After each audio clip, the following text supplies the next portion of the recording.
Can you see me down here? Here I am.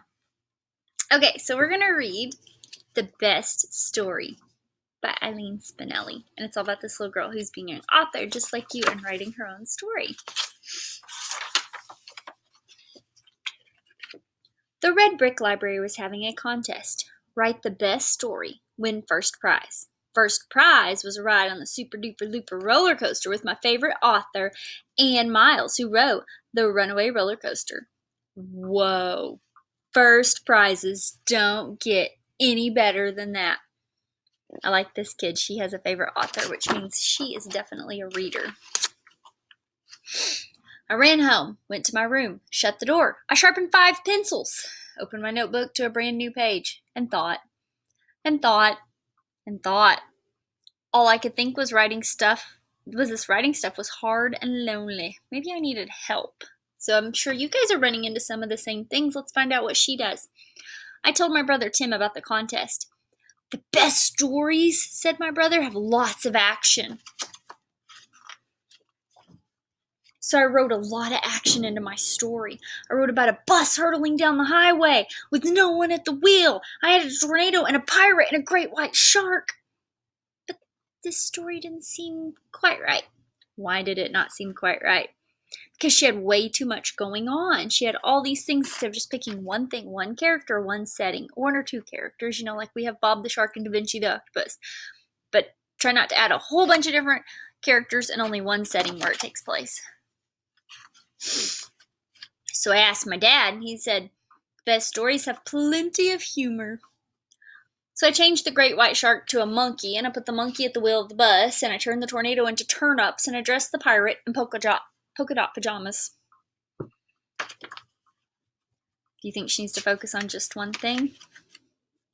Dad laughed so hard he popped a shirt button. Even so, this story didn't feel quite right either. Along came Aunt Jane. What are you doing? She asked. Oh, I'm writing a story. The best story for a contest at the library. I can win a roller coaster ride with my favorite author.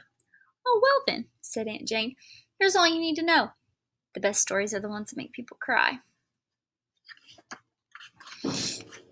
So I gave the bus a flat tire. I set the monkey to the funeral of his pet goldfish. I turned the turnips into onions, and I made the pirate chop every one. There were lots of tears, but the story still wasn't quite right. My teenage cousin, Annika said, I got news for you. If it's not romantic, it's a loser.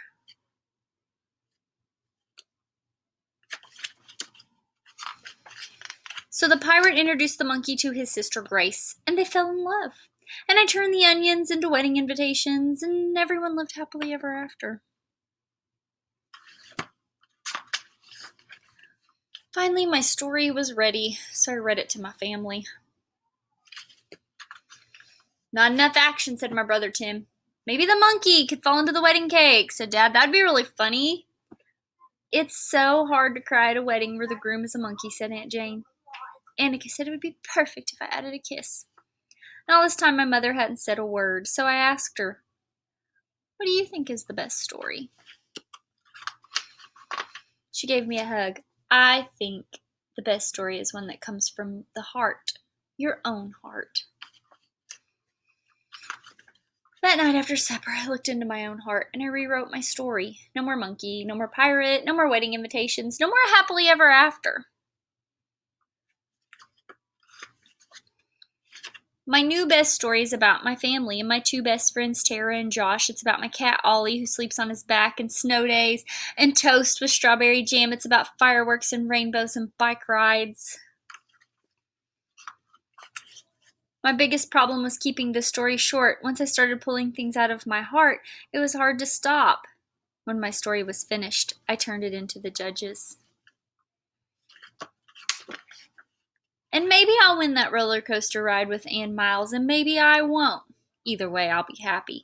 I'll be a winner because the story I wrote is my own, not someone else's, and that makes it the best. So when you're writing your story, make sure you're writing your own, and it's something that you really enjoy writing about.